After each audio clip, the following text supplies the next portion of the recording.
Hi, everyone, and welcome back. Today, we're starting a three-part series diving into a big political topic, gerrymandering. It sounds complicated, but by the end of this video, you'll know exactly what it is, why it matters, and how it shapes our elections. So let's start with the basics. How are voting districts even determined in the first place? Normally, right? So every 10 years, right, we have the US Census that counts our nation's population.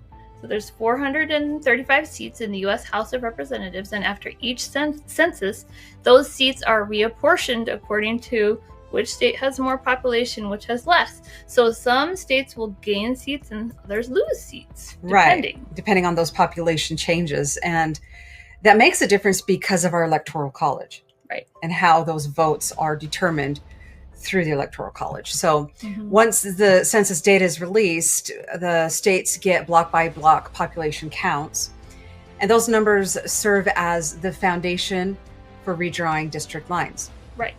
Now, each state has its own procedures for drawing the districts. Right. In most states, it's the legislature that draws and approves the maps.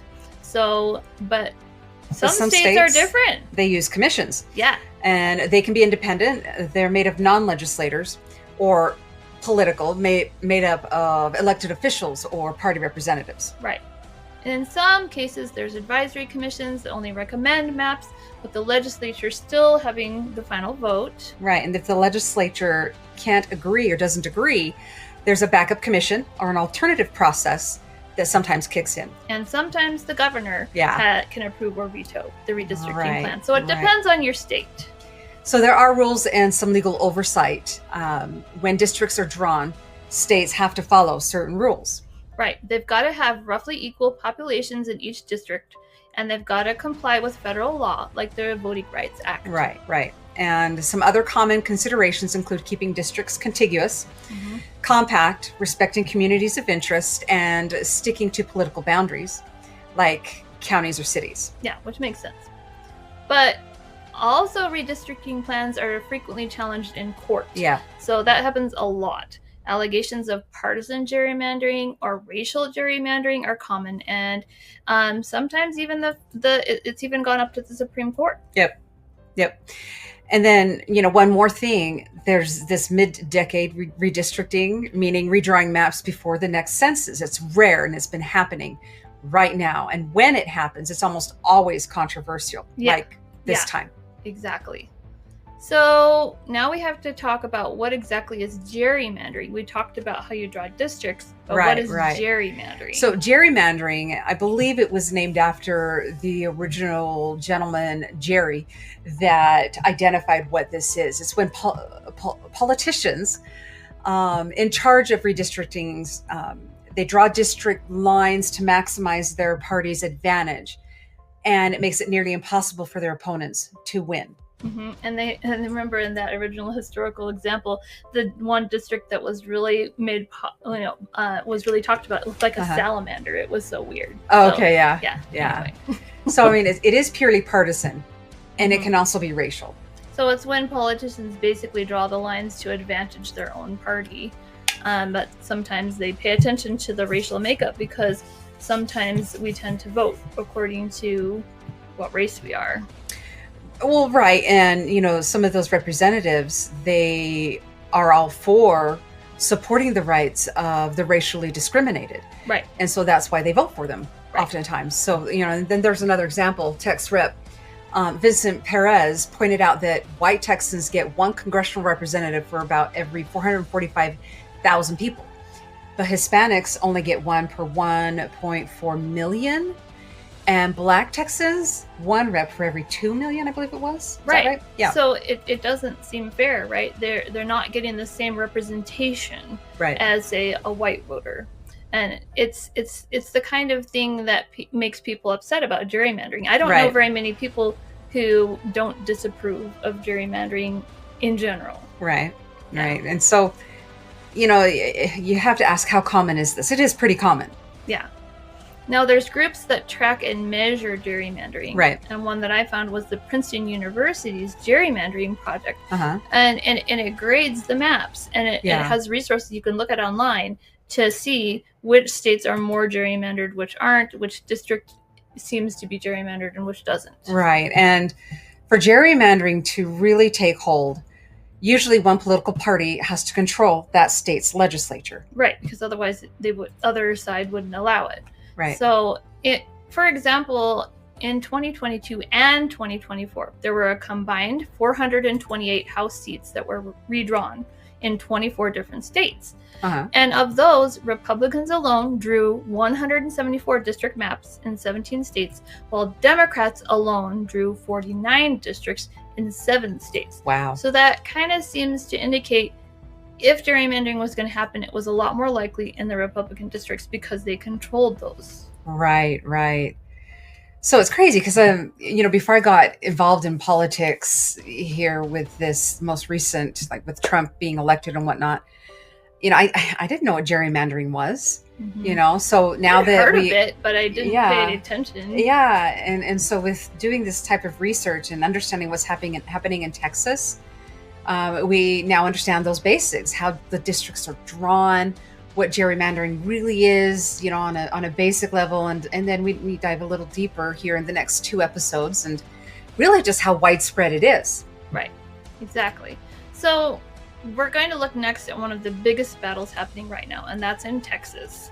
Yes. So that's coming up, right? Yep. That's coming up in our next episode. So do you have a comment or question? Drop it in the comments below or email us. Is there something special you'd like us to talk about in a future episode? Let us know. Hello, and welcome to part 2 of our gerrymandering series.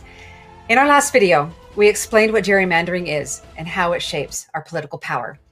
So today, we're going to be talking about one of the biggest redistricting fights in the country, Texas. Yay! And it's a lot. Politics, lawsuits, walkouts, and even lawmakers locked into the state capitol. Right. So let's start with a little bit of background. Texas last redrew its maps in 2021 after the 2020 census. As usual. Yeah. But those maps were immediately challenged in court, and the lawsuits argued some of the districts discriminated against Black and Latino voters. Right. And during that trial, state officials repeatedly testified that they were blind to race when creating the maps, which that's not possible to be blind to race. Yeah, and federal courts have found at least one Texas map in violation of the Voting Rights Act every single decade since 1965, when the Voting Rights Act was passed. Right. So fast forward to 2025, today, according to the New York Times, the Trump administration urged Republican leaders in the U.S. House to redistrict Texas again, this time mid-decade, specifically to gain more Republican seats, because their policies are so unpopular. It seems like Trump feels the need to cheat.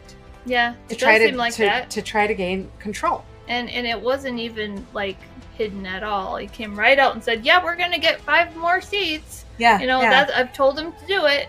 Governor Abbott. Yeah, I need 5 more seats, and the audacity of saying he believes that he's entitled to them. Yeah, and what happened to states' rights? Right. Why are the states being instructed what to do by the president? Yep. That doesn't make any sense. And I don't think the Texas governor wanted to do it at first. Yeah, no. He's like, I don't want to pick a fight with my own delegation. Yep. And see, not long after Trump personally called Abbott, he added this mid-decade redistricting to the agenda for a special legislative session. Yep. So privately, a lot of the Texas Republicans opposed the plan. Yeah. But then once they found out Trump had threw his weight behind it, a lot of them admitted, well, I think we guess we've just got to do it now. Yep. Yeah.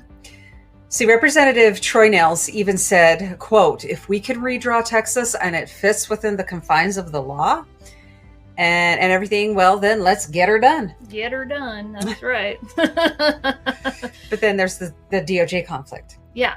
So just 2 days before Governor Abbott announced the special session to do the redistricting, the U.S. Department of Justice sent a letter to Texas. That letter accused Texas of having 4 unconstitutionally racially gerrymandered districts. Mm-hmm. Now, something that's interesting is that the Department of Justice had already filed a lawsuit against Texas about the 2021 maps.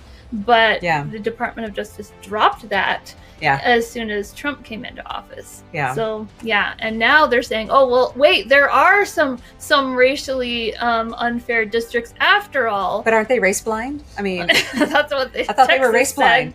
But legal experts quickly pointed out that the DOJ's interpretation was sloppy. Yeah. And could even back Texas into another discrimination lawsuit. Here's why. In 2024, the Fifth U.S. Circuit Court of Appeals reversed a prior ruling and said coalitions of different racial or ethnic groups within one district cannot claim their rights have been violated under Section 2 of the Voting Rights Act. And that's from Petaway v. Galveston County. Yeah, just last year. So then, according to this ruling, if a district has a coalition that's a mix of ethnicities, they cannot claim that their district was improperly drawn to allow a white majority to outvote them. Right. So the Attorney General, Harmeet Dillon, head of the DOJ Civil Rights Division, cited this ruling in her letter to Texas. Mm-hmm. And her letter said that Texas coalition districts were nothing more than vestiges of an unconstitutionally racially based gerrymandering past, which must be abandoned and must now be corrected by Texas. But I thought they were race blind. Mm-hmm. Yeah, supposedly.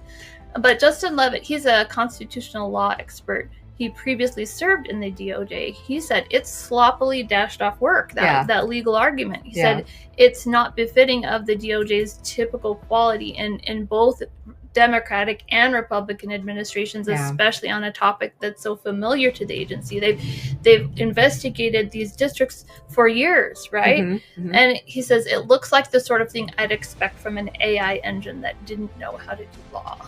Ouch. Yeah, ouch. So what happened next? Texas Democrats pulled out one of the oldest tricks in the book, breaking quorum. So if enough Democrats walked out, there wouldn't be enough legislators to meet quorum and they couldn't vote on the redistricting maps. Right. So lawmakers who skipped out faced a $500 a day fine and even possible arrest, which isn't legal. Even so, arrest warrants were issued by Texas, albeit not enforceable outside the state. Right. And these lawmakers, it's important to understand, they have normal jobs in addition to being a state lawmaker. They don't get paid all that much, right? Yeah. So $500 a day adds up, right? And so they were trying to fundraise to raise the money to meet the fines. They fled the state. They met with governors in California, Illinois, and New Mexico. But eventually they came back. Right. After a couple weeks, they're back. So back in Austin, tensions exploded. At one point, Democratic lawmaker Susan Collier refused to sign a permission slip that would have allowed her to leave the chamber. That permission slip, if signed, said that she agreed to have a 24/7 law enforcement escort to ensure she returned for the vote. Which a lot of the lawmakers are like, that's ridiculous. Why would we have come back if we weren't planning to, to meet and have a quorum and stuff like that? Why do we need law enforcement to follow us around 24/7? Isn't that kind of illegal? Watching our house while we were gone, the FBI or law enforcement. Right. So it was ridiculous. But Susan Collier ended up locked inside the chamber overnight because she wouldn't sign the permission slip, so they wouldn't let her out. And the next night, some other Democrats tore up their permission slips and joined her in what they jokingly called a slumber party protest. Now, Republican leaders even kicked reporters out of the chamber gallery so no one could photograph or talk to them. Yeah. In the end, though, the Texas House passed the new maps and sent them to the Senate for consideration. So, Texas shows us how messy and dramatic redistricting can get. But here's the bigger picture. It's not just Texas. Other states are jumping into the fight too. Right. So in our next episode, we're going to zoom out to the other states, to the national level. California, Florida, Ohio, and beyond. Plus, what some of the courts have to say about this. Okay, so that'll be like the most interesting episode that we have. So do you have a comment or a question? Drop it in the comments below or email us. Is there something you'd like us to talk about in a future episode? Tell us what it is. Check out our Facebook, Blue Sky, and Substack accounts to keep informed and get updates. Press the like button, hit subscribe, help get the word out. And welcome to the conversation. Welcome back to part 3 of our gerrymandering video series. So far in this video series, we've explained what gerrymandering is and walked through the political drama in Texas. So in this final video of our series, we're looking at the bigger picture, how other states are responding, what the courts have to say about it, and what this all means for the future of American democracy. So after Texas announced its mid-decade redistricting, California Governor Gavin Newsom fired back. He said California would redraw its maps too, holding a special election in November. His message was clear: if Texas tilts the playing field, California will not unilaterally disarm. And California isn't alone. Other states are watching closely: Florida, Ohio, Indiana, and Missouri. They are all under pressure to follow suit and add more Republican seats. And at the same time, some of the blue states, Maryland and New York, are weighing their options, although some of them probably couldn't move fast enough to change things before the 2028 election. Right. So, of course, the Department of Justice is warning blue states like California and New York that if they gerrymander further, there will be consequences. What I'm wondering is, why are there consequences for them and not for the red states? I think we all know why. So now we're going to talk about a little bit about the legality, right? Have there been previous efforts to get rid of gerrymandering? Most of us all agree it's a bad thing in general. Let's stop it, right? Yeah. Have there been efforts to get rid of it? And there have been. Just last year, there was the Redistricting Reform Act that was introduced, but it was referred to committee. It didn't progress to a vote. Right. Fair Maps Act was introduced also in the House of Representatives. Yep. It was introduced and referred to committee. Right? The Freedom to Vote Act in 2022. It passed in the House, but it failed in the Senate, and it was filibustered. Right. Then the Redistricting Reform Act of 2021. It was introduced. It didn't receive a vote. And there's been separate efforts at the state level to address gerrymandering. So it seems like efforts have been made, but they don't go anywhere. Right. Which is kind of a shame for us ordinary citizens. Yep. So the courts have a lot to say about this. Let's start with the Voting Rights Act. Section 2 says states cannot dilute the voting power of communities of color, whether by packing them into one district or splitting them across several. Right. So in 1986, the Supreme Court set 3 criteria for proving a violation of the Voting Rights Act, Section 2. The minority group must be large and geographically compact enough to form a district. Right. The minority group must be politically cohesive, and the white majority in the district must vote as a bloc to defeat the minority preferred candidate. But more recently, in 2024, just last year, the Fifth Circuit Court ruled that coalitions of different racial groups couldn't claim protection under Section 2. That's huge for diverse states like Texas. Right. They have at least, if I remember right, 8 districts that are groups of ethnicities. And then there's the big Supreme Court decision in 2019, which went all the way to the Supreme Court. Well, the court said, yeah, partisan gerrymandering is unconstitutional, but it's a political question that's outside the court's authority. So they basically said, we can't do anything about it. Right. So in other words, even if it's unfair, don't expect the Supreme Court to step in, especially this Supreme Court. That leaves the door wide open for states to push their maps as far as they can. Yes, which is unfortunate for us. And we have to think about what this means for the future. Well, we all know the 2026 midterms are just around the corner. Candidate filing deadlines are coming up fast, and new maps in Texas, California, and other states could tip the balance of power in Congress. Right. And I know we kind of disagreed a little bit about whether like California should jump in and start redistricting because Texas did. Yeah, just because Texas is doing something wrong doesn't mean California should do something wrong too. And that was your point. I was like, I don't like this because we're not going to have a representative democracy anymore. It's just not going to be. Right. Everything's gerrymandered. Yeah. And then, I started reading and we started finding quotes from these people that I really respect. Yes. That were saying, yeah, we kind of have to do this. Yes. It's part of saving our country and saving our democracy. So I'm thinking, well, maybe we do have to. And these people kind of know what they're doing, like former President Obama. Yes. And he said, over the long term, we shouldn't have political gerrymandering in America, just a fair fight between Republicans and Democrats based on who's got better ideas. Right. But since Texas is taking direction from a partisan White House and gerrymandering in the middle of a decade to try and maintain the House despite their unpopular policies, I have tremendous respect for how Governor Newsom has approached this. He's put forward a smart, measured approach in California designed to address a very particular problem at a very particular moment in time. And he's doing it legally. Yeah, exactly. Robert Reich said Texas Republicans are redistricting early at the behest of Donald Trump.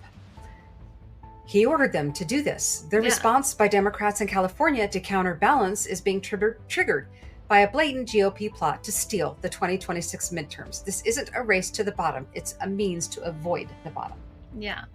And then, of course, Governor Gavin Newsom, he said, it's not complicated. We're doing this in reaction to a president of the United States that called a sitting governor of the state of Texas and said, find me 5 seats. We're doing it mindful that we want to model better behavior, as we've been doing for 15 years in the state of California with our independent redistricting commission. But we cannot unilaterally disarm. So whether you agree or not, one thing is clear. Redistricting is no longer a once-a-decade process. It's now a live political weapon. Yeah, and it looks like it's just going to spread. Yeah. Now, the thing I don't like, too, is the pressure that a lot of Republican governors and legislatures are getting from the White House. Right. I don't think that's right. We're talking about state rights. We're talking about undue pressure. It's very obvious. We've had Vice President Vance visiting Indiana. Yeah. We've had phone calls. He's invited a bunch of the legislature to come to the White House to talk to them about it and try to persuade them. Right. I mean, just all kinds of pressure. We've had lawmakers that have robocalls. Groups that are for President Trump are having robocalls come out and call everyone in their district saying, you've got to call them because, this is a critical issue and we need to redistrict. So it's just all this pressure, and that again gets into the money and politics part of it. Yeah. Because somebody's paying for all this to happen. Mm-hmm. And I'm very upset about that pressure that's being brought to bear. Yeah. Yeah. And there is so much fear. Yeah. In the Republican Party right now. And I think the one thing that Republicans have to understand is a man can only have as much power as you give him. Yeah, exactly. And this is not what the framers of the Constitution intended for our country. Exactly. I mean, the voting rights, all the way votes happen, the way elections happen, is a power that the Constitution is given to the states. Yeah, exactly. And that kind of pressure is just... Give me 5 seats reminds me of when Trump called, was it Georgia? Mm-hmm. Or was it Alabama? I think it was Georgia. Mm-hmm. Find me, 11,000 votes or 18,000, whatever the votes, number of votes were. Find me these votes. Right. Trying to persuade. 2020. Right, in 2020, when he lost the 2020 election to Biden. And, that is the same thing. Find me 5 seats. Find me 11,000 votes, or however, I can't remember the exact number. Right. But same thing. It's cheating. It's undue influence. Mm-hmm. Yeah. It's no longer a representative democracy. Right. Which is what we're supposed to have, and what all of us citizens deserve. Exactly. And it's what we originally were protesting against Britain for. Yes. That we weren't getting correct representation, and now we're doing it to ourselves. Yeah. So now I guess we leave you with this question. Should the district maps ever be drawn to increase the power of one party? Is this appropriate response to what's going on? I guess we'll leave that. Yeah, that question we'll leave with you. Yep. Now, do you have a comment or a question? Drop it in the comments below or email us. Is there something you'd like us to talk about in a future episode? Tell us. And in our next video, we will be discussing what's wrong with Congress. Yeah, I'd like to know that. Yes. Check out our Facebook, Blue Sky, and Substack accounts to keep informed and get updates. Press the like button, hit subscribe, and help get the word out. And welcome to the conversation.